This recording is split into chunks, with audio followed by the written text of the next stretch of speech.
Right. So, good morning. We are recording now, so I won't repeat. Basically, I just said loudly the statement of the theorem. Right. So, we'll prove this theorem today that the solution is optimal if and only if the objective function can be written as a non-negative linear combination of the tight constraints for that solution. Right. So, the rows of the matrix that are that correspond to the tight constraints. Okay. So we saw an example. If you consider the solution x bar equal to 1, 6, then the tight constraints are the second and the third one. Right? The constraints are written over here. So the second and the third one, the vectors would be 1, 1 and minus 1, 1. Right?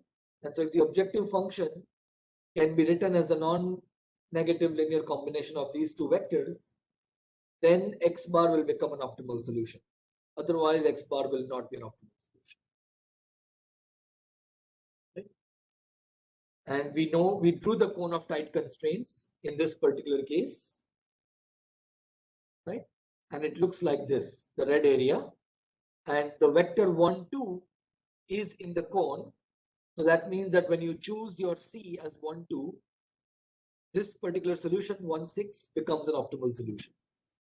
But for the other vector 5, 4, it is outside the cone, and so x bar will not be an optimal solution if that is your objective function. Okay. If you want to think about this geometrically, maybe I'll draw one more cone real quickly. So let's also draw it for 2, 5. Okay. So what are the vectors? 2, 1 and 1, 1. Okay. So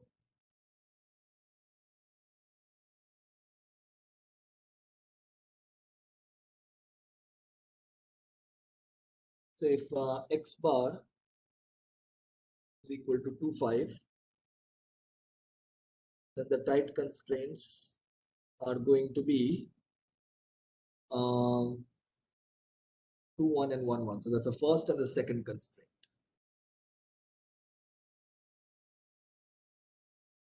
And the corresponding vectors, so we are looking at the cone of these two vectors, 2, 1, 1. So let's just draw this. Where is 1, 1? Let's say 1, 1 is here, and 2, 1 would be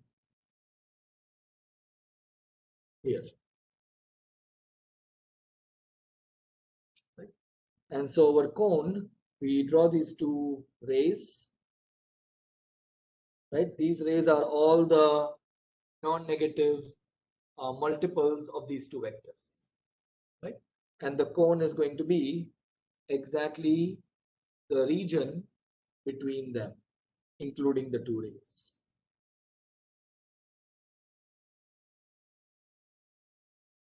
So that's the cone for tight constraints when x bar is 2, 5.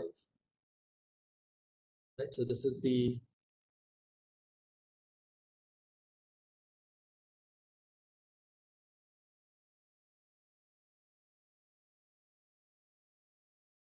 and let me show you how to think about this in the context of the original feasible region.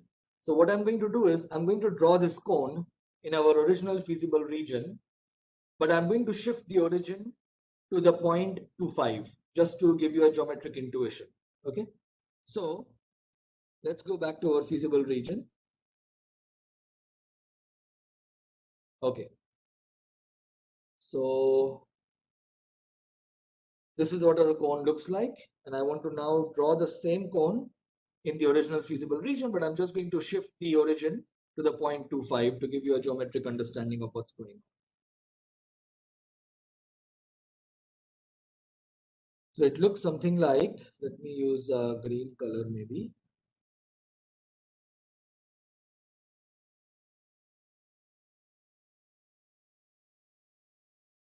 So basically what happens is you take a perpendicular line to,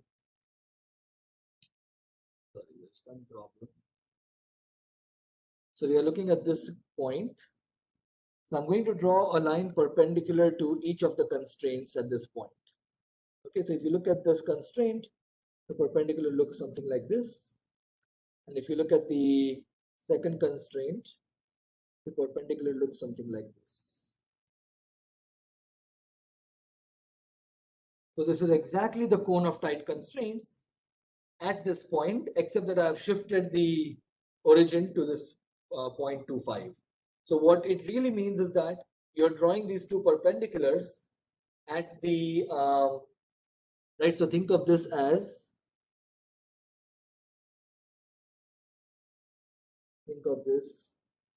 your origin for some minutes. Right?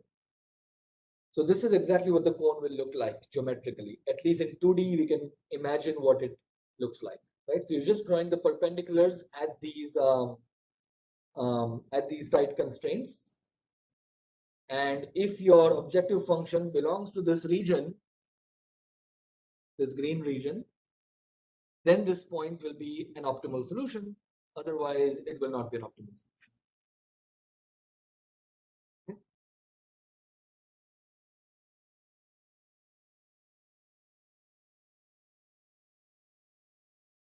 Which kind of intuitively makes sense, right? For example, if your objective function is simply a multiple of one of the tight constraints, right?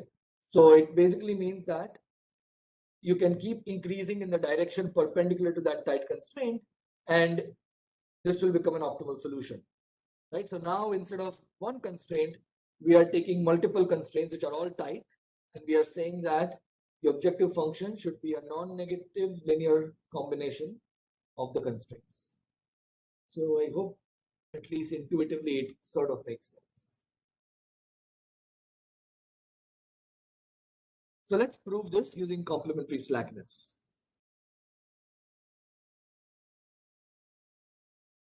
So just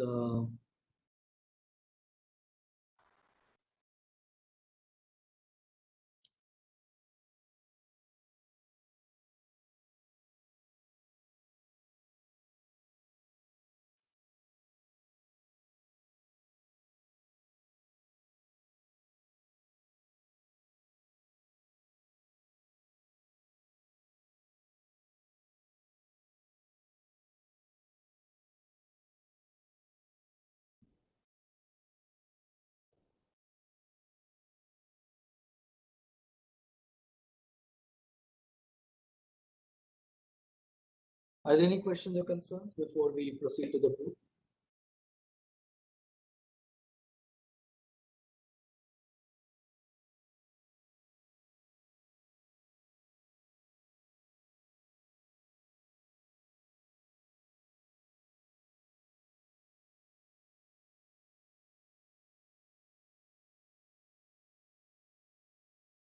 All right, so let's prove one direction first.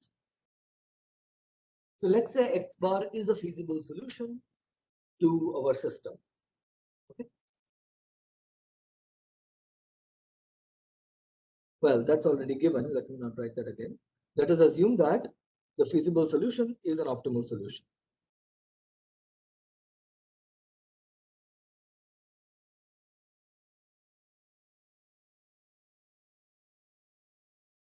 So our goal is to show that the objective function belongs to the cone of tight constraints at this solution. All right. And we are going to prove it using complementary slackness. So if it is an optimal solution, then there has to be an optimal solution to the dual linear program. And the two X bar and Y bar, they must satisfy the complementary slackness conditions, right? So this implies there exists an optimal solution Y bar to the dual. So let me call this the primal linear program P such that x bar and y bar satisfy complementary slackness.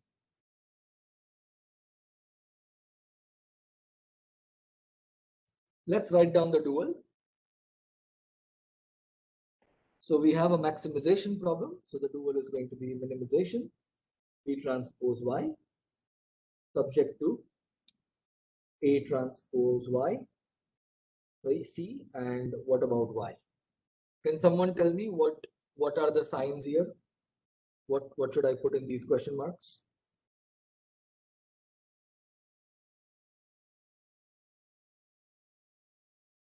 A transpose Y is greater than or equal to 0. Greater than equal to 0. Okay. And then Y is free. Is A transpose Y greater than equal to? So because we have AX is less than B. Yeah, so X is free, right? Because there are no constraints, non-negativity, non-positivity. Okay. You can assume that X is free because I've not written anything. So now what do you say?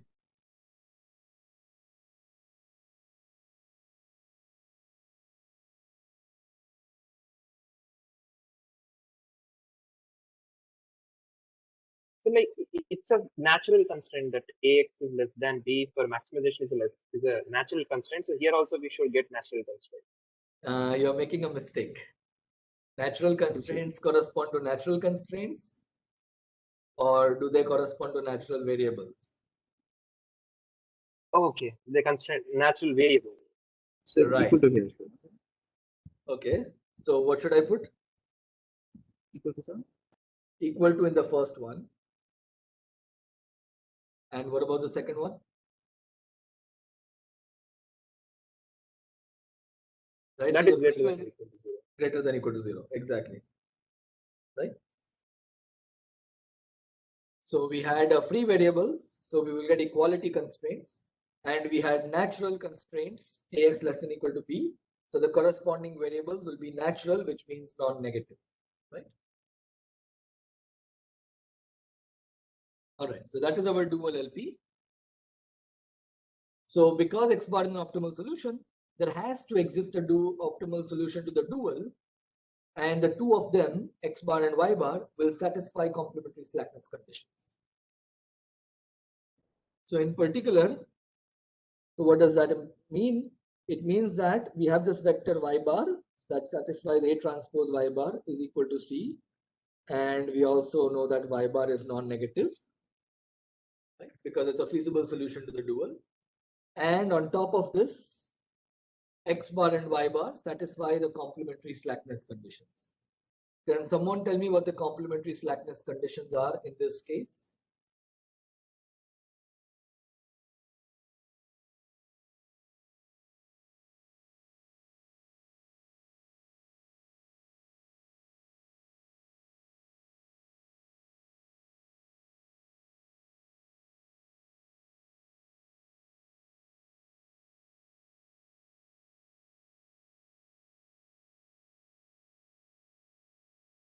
For the non-tight constraints of X bar, the corresponding Y should be 0. Right. So either a constraint, one of the rows in the Ax less than equal to B, either it will hold tightly, otherwise the corresponding dual variable should be equal to 0, right? So let me say that A is an M by N matrix. Let's say A is M by N matrix. So the complementary slackness conditions say that for all I in 1 up to M, either if you look at the ith row of the matrix A multiplied by X, either this gives you exactly Bi, or otherwise the corresponding dual variable Yi bar is equal to 0. Okay. Sorry, I should have written X bar over here. So either the constraint holds tightly for X bar, otherwise the corresponding dual variable is going to be 0. Right? Okay, so and what do we want to get to? We want to show that the objective function is in the cone of tight constraints at x bar. So we want to write down the objective function as a non-negative linear combination of the tight constraints. So our final goal is to show that the objective function belongs to the cone of tight constraints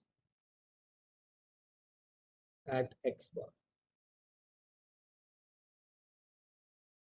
Right? We already know that the objective function is equal to A transpose y bar. So we want to use this and the other two facts to arrive at this conclusion. Okay, so notice that C is already equal to A transpose y bar, and let me transpose both sides to make it a bit easier to think about. Okay, so what exactly is this doing? This is taking a non-negative, this is taking a linear combination of the rows of A, right? So we know that the objective function can be written as a linear combination of the rows of A. In fact, all our y bars are non-negative. We already know that. Right? So now we just need to make sure that we are only taking those rows which are tight and we are not taking the other rows. Okay. So what I can do is I can take the tight ones separately and I can take the not tight ones separately. Okay. So if I is a tight constraint at x bar, then I'm going to, let's see, right? So we are multiplying each row by a certain yi, right? So I'm going to separate out these rows. So I'm going to take yi bar times row I of A, right? So I'm taking all the tight ones. And now let me consider all those which are not tight.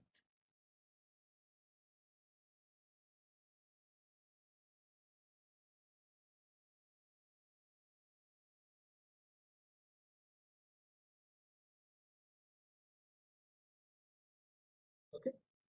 Notice that if a constraint is not tight, then the dual variable has to be 0, right? Another way to think about this, so this statement here is the same as saying that if this is strictly less than bi, then it must be that the dual variable is exactly equal to 0, right? So it's good to also have this way of thinking about it. So that means that if my constraints are not tight, then these variables are anyway 0. So all of this is just going to be 0 vectors, right? So I can just write this down.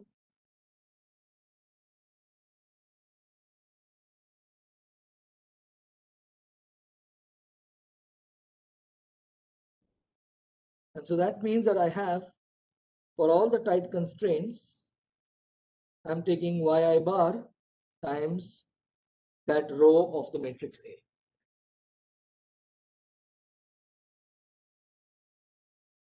Okay, and that is exactly what we want. The yi bars we know are non-negative, right? And we are taking exactly the tight constraint. So what we have is nothing but a non-negative linear combination of the tight constraints. So the objective function is indeed what we want, right? Since all the yi bars are at least 0, because it is a feasible solution to the dual, right? We already wrote that down. Okay.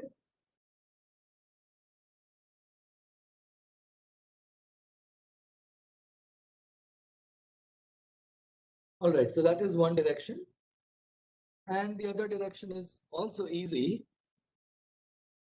I'm not going to write down the whole other direction. I think you can do it yourself. But let's just see what we need to. Let's just write down the outline.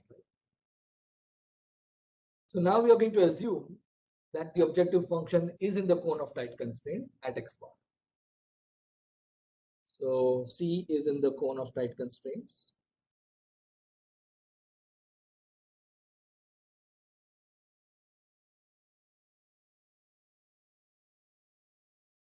And we want to conclude that x bar is an optimal solution. So we're going to do a very similar approach. So now if we want to show that x bar is an optimal solution, we want to construct a y bar. Right? We want to construct a feasible solution to the dual so that x bar and y bar will both satisfy the complementary slackness conditions. And if we can do this, then it follows that both of them are optimal solutions. In particular, x bar is an optimal solution to the primal linear program. So this is the final goal is to conclude that x bar is an optimal solution to the primal. And the plan is quite straightforward. Construct a feasible solution y bar to the dual such that x bar and y bar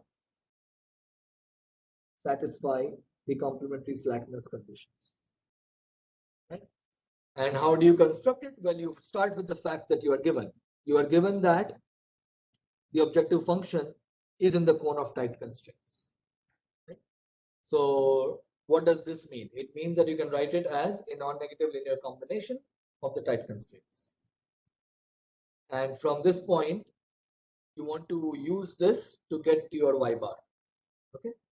So the coefficients of that non-negative linear combination should help you in constructing the dual feasible solution. Okay. It shouldn't be difficult, so give it a try.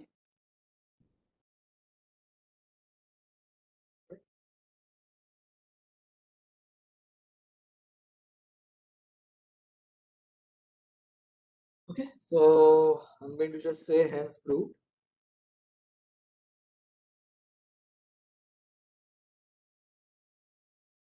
Right. So that's a proof of this result, and it gives us a geometric understanding of optimality. We won't be using this as much in our next module. What we will be really using is complementary slackness. So in the remaining few minutes, I want to do one example of complementary slackness, sort of a computational type example, just to show an application of it. Are there any questions or concerns before we go there?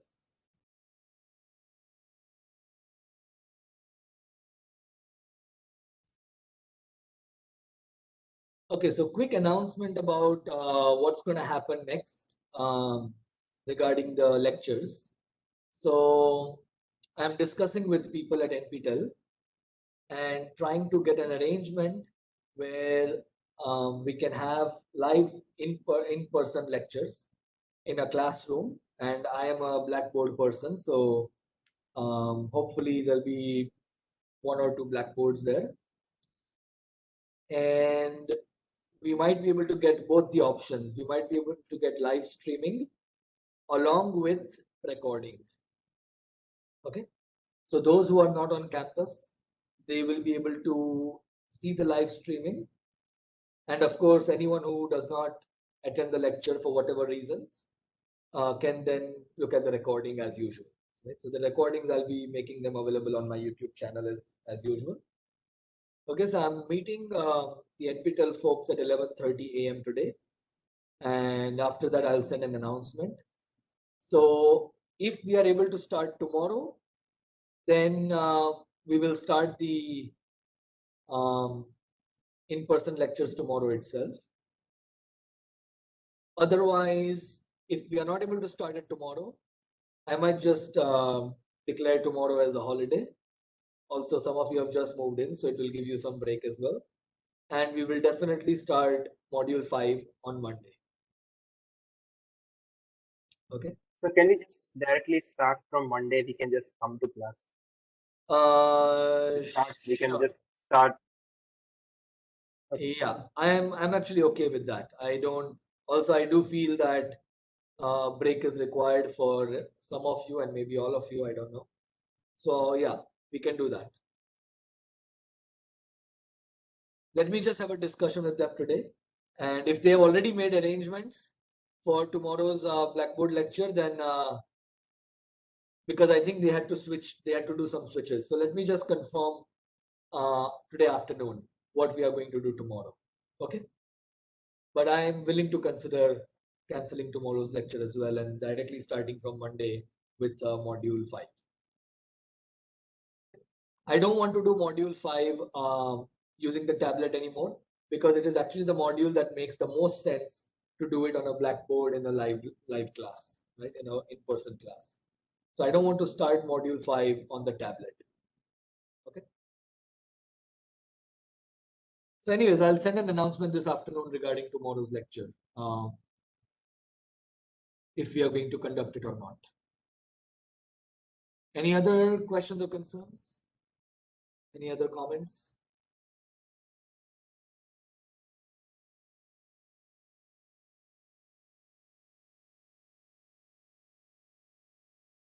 All right, if not, let me show you one example of complementary slackness. I'm going to go back to this complementary slackness page here. So I want to go back to this example that we did in the last to last lecture, I believe. So we looked at this primal.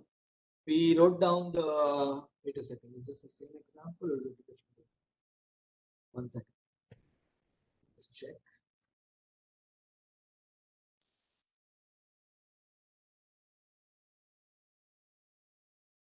Oh, okay, sorry, it's a different example. I thought it was the same example.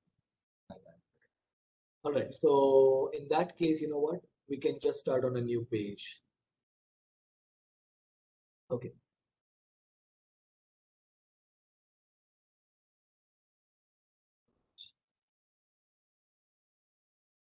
So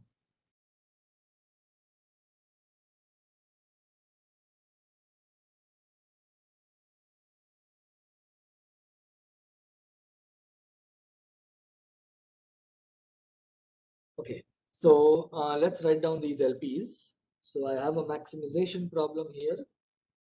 Maximize minus 133 x subject to 1 2 3 3 1 4 0 1 2.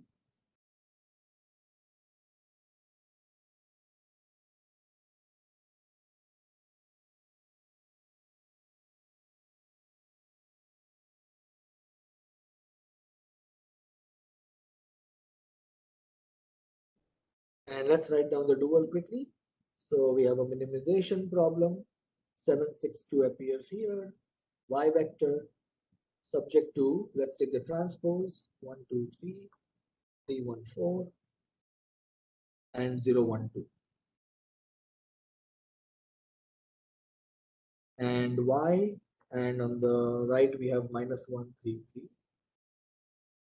and we need to figure out what are the variables. Okay, so let's look at the variables here and figure out the constraints. So the first variable is free, so the constraint will be equality, right?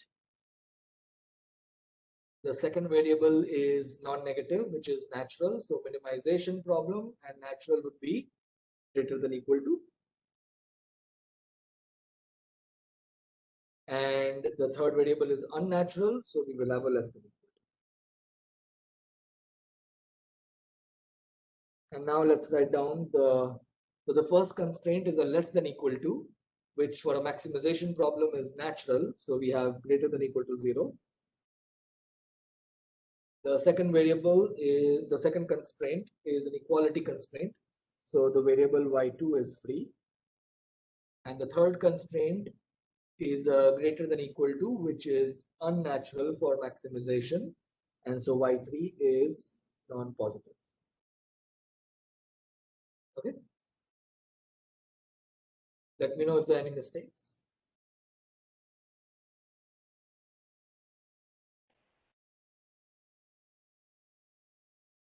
All right. So the question is the following. We are given a certain feasible solution. X bar is 130. Let's check that this is feasible for the primal. 1 plus 6 equals 7. So in fact, the first constraint is tight. The second constraint, 3 plus 3 equals 6. So of course it is tight because it is an equality constraint. And the third constraint is 0 plus 3 greater than equal to 2. So that is not tight. So in particular, and 130, 1 is free, 3 is greater than equal to 0, and 0 is less than equal to 0. Okay, so it also satisfies the non-negativity and non-positivity constraints. So clearly X bar is feasible for the primal. The question is, determine whether X bar is optimal for the primal.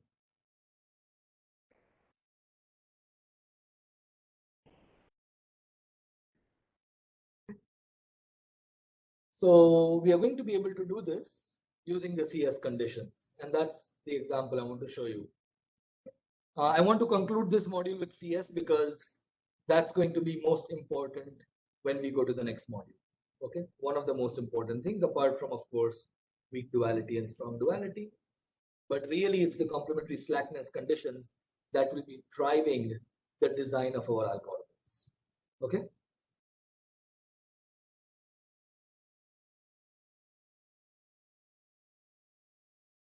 So if it is optimal, we should be able to construct a Y bar which will be feasible for the dual, and X bar and Y bar will satisfy the complementary slackness conditions. Okay, so the idea, if I may, is that if X bar is indeed optimal, we should be, I mean, in theory, we should be able to construct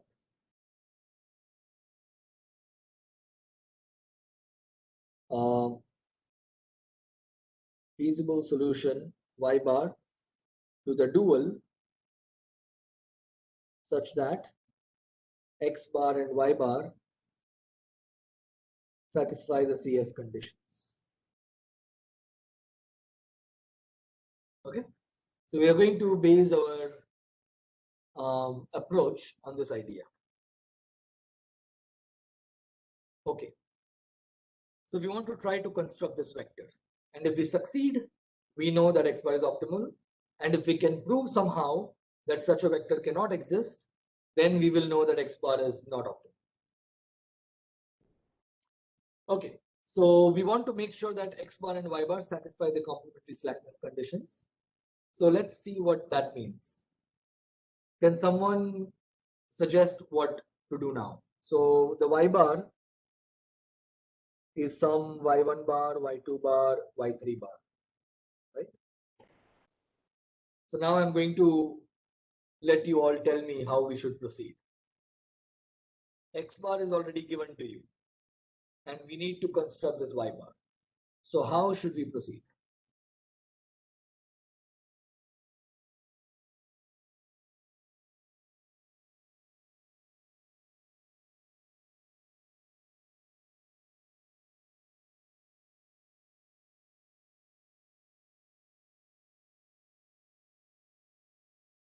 Are there certain variables in Y bar or certain entries of Y bar that definitely should be 0?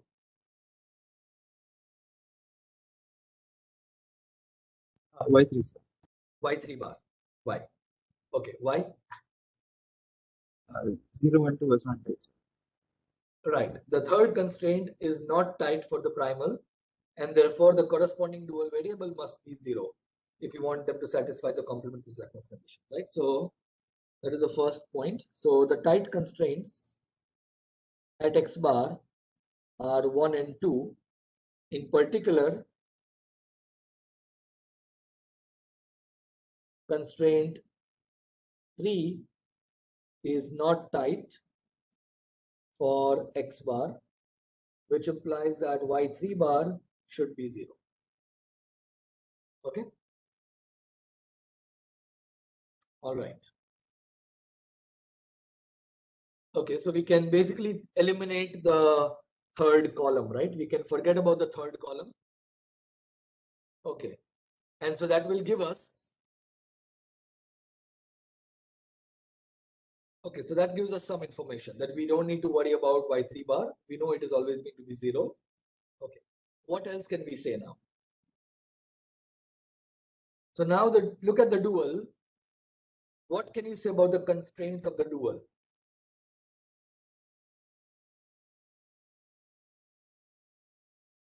The first constraint is a equality constraint, so it will always hold tightly.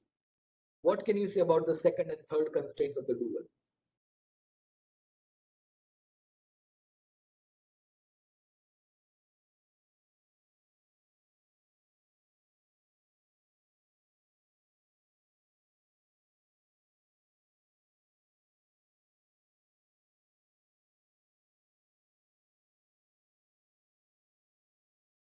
Do any of the second and third Second is constraints? tight, sir. Yeah. Second is tight, and why is that? 3 is positive. I mean, x2 is not 0. Right, right. So if you look at the primal variables, two of the variables are not 0, the first and the second one. So both of those constraints should hold tightly. For the dual, of course, the first constraint is an equality constraint, so it will always hold tightly. In particular, the second constraint should also be tight. Okay. So note that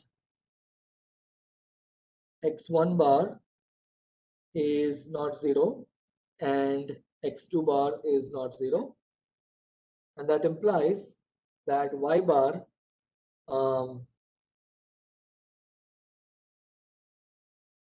that implies in particular that both 1 and 2 are tight constraints for y bar.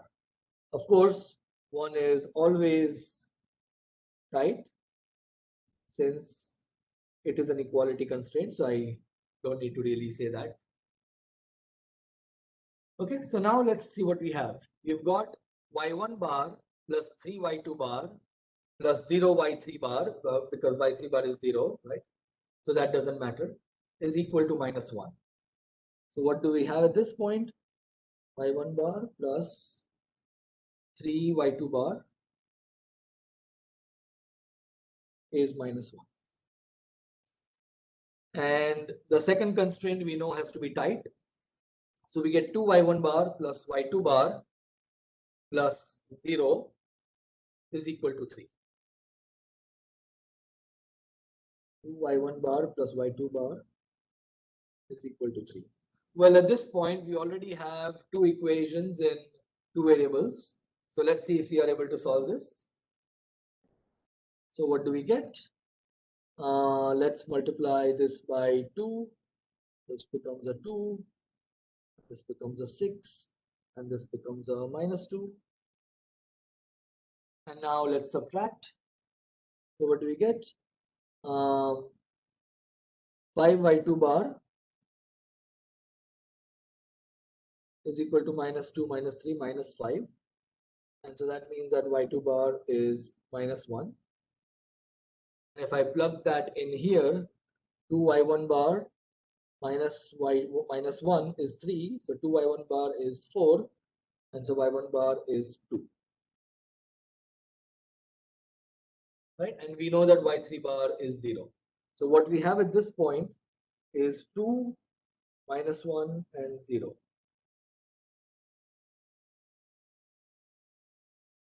And let's see. So we already made sure, the way we found this y bar, we made sure that x bar and y bar satisfy the complementary slackness conditions, right?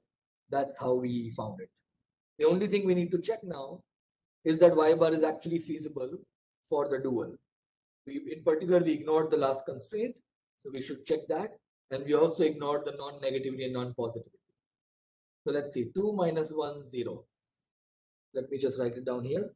2 minus 1, 0. So let's check. The first two constraints are fine. The third constraint is 6 minus 4, 2 less than equal to 3. That's okay. And 2 is non-negative and 0 is non-positive. Okay, great. Okay, so in fact, this vector does satisfy the constraints in the dual. So observe that y bar is indeed feasible for the dual. Also, x bar, y bar satisfy CS conditions.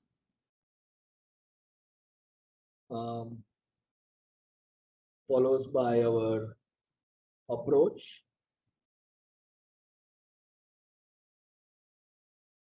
And that is exactly what we wanted to do. If we are able to get such a y bar, then x bar and y bar both have to be optimal. In particular, x bar has to be optimal for the prime. So this implies that x bar, y bar optimal for the primal and dual respectively. Okay, so that's the end of this example, right? So I hope you see through this example the power of the complementary slackness conditions.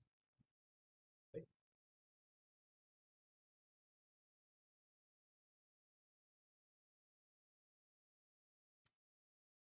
All right, any questions or concerns regarding this?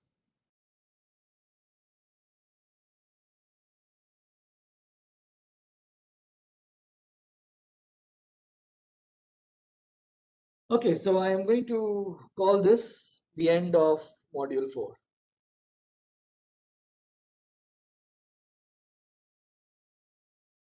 Okay, so the assignment 4 has been announced, while assignment 3 has not been announced. The reason for that is, in some sense, module 4 is way more important when we get to module 5, which is one of the core components of this course, right? So one of the main objectives of this course is to not only learn the linear programming theory, especially duality and also simplex for that matter, but also apply that, especially duality, which is very applicable in this context, to designing combinatorial optimization algorithms, right? So we are going to be studying what are called primal dual algorithms for combinatorial optimization problems. And that is the reason I kind of tried to get the assignment 4 out first. Assignment 3 is going to be more computations oriented, right? And I'll be announcing it soon, hopefully by the end of this coming weekend. And I'll give you at least 10 days beyond the due date for assignment 4. Okay, so the assignment 4 I think is due on 22nd March. So assignment 3 will be due in the first week of April. Okay, I'm not saying the exact date right now, depends on when I'm able to post it. And for assignment 3, I want to allow further flexibility. Not only can you collaborate, you can actually submit one response per group of collaboration. All the other collaboration rules are the same. Just for assignment 3, because it is so computation heavy, and I don't see the point of everybody doing all the computations completely independently. I mean, you might even want to check computations with your collaborators. So then it doesn't really make much sense. You might as well just submit one response, right? So, but that is only for assignment 3. I don't intend to make the same exception for any other assignments. All right. Are there any questions or concerns? So related to this lecture notes that you are giving us, Yes. once we move to offline classes, we won't be able to have this lecture notes. Yeah, Can that we do is something about that? that is true.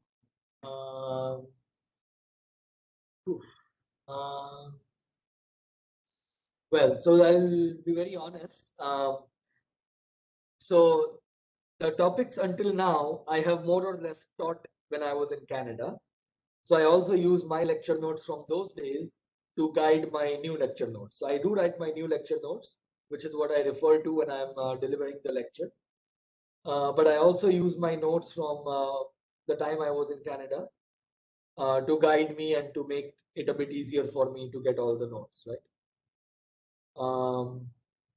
So for the next module, I have never really taught it before. It's my first time teaching this content. I have learned it as a PhD student, but I have never had the chance to teach it. So honestly, at this point, I'm not even sure what kind of notes I will be having for myself.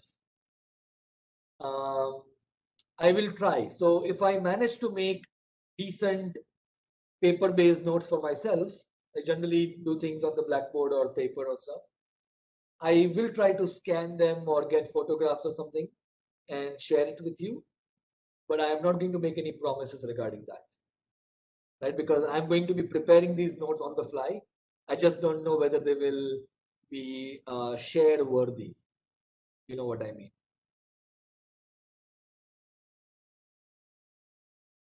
Right? There is one more thing we could do for the last module, but it will be a bit tricky. We could do scribe notes from the last module if that is acceptable. But of course, everybody will have to do it only once. We will have at most 20 lectures and we have 19 students. So perhaps we could have one person scribe the notes for each lecture and nobody will be given the task twice. So if that is not too much to ask and if everybody is okay with that, we could also try doing that. I have never done scribe notes before. I know other instructors do it. So it would be my first time experimenting with scribe notes. Any thoughts or comments? Sir, what is scribe notes? Oh, okay. So basically, for each lecture, one person in the classroom will be assigned to take notes and prepare a nice, I would hope, prepare a nice LaTeX file or PDF and make it available to everybody, right? So we could put some amount of like 5 or 10% of the grade on that. So it will be a change to the grading scheme. So that could be one possibility. Have any of your courses done scribe notes before? Maybe they call it something else. So you basically just prepare a PDF based on that day's lecture. I have seen it for other courses, but not for this. No, not for any course right now. Okay, okay. So, but anyways, you get the idea. So we could do that possibility. If I don't manage to, yeah, that would be one possibility. So one person in each lecture will be assigned the task to take down notes and make it available to all the students. The only thing I'm concerned about is how long will this person take to make a reasonable version available.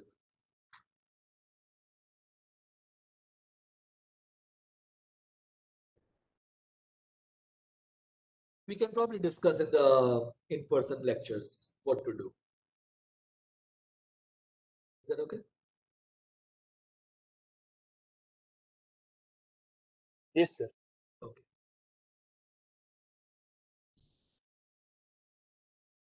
All right. Any other comments or concerns? Any concerns you have regarding duality? Was there any topic of duality that was not entirely clear and you want to clarify that now?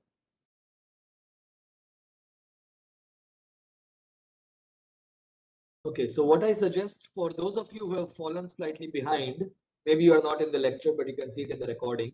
If you have fallen slightly behind in the course, what I suggest is that you focus on module 4, get assignment 4 done, and make sure that you understand the duality related concepts before we start module 5 on Monday or possibly tomorrow, but most likely on Monday.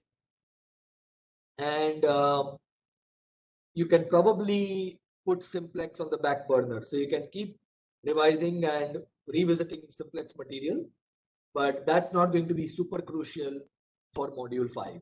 So I just want to make it clear that the biggest dependency in this course is between module 4 and module 5. Okay, so make sure that you have mastered the concepts in module 4. That will really allow you to thrive in module 5.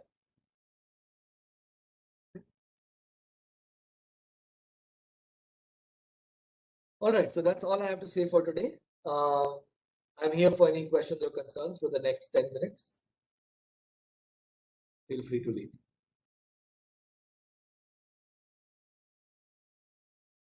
I'll stop recording now.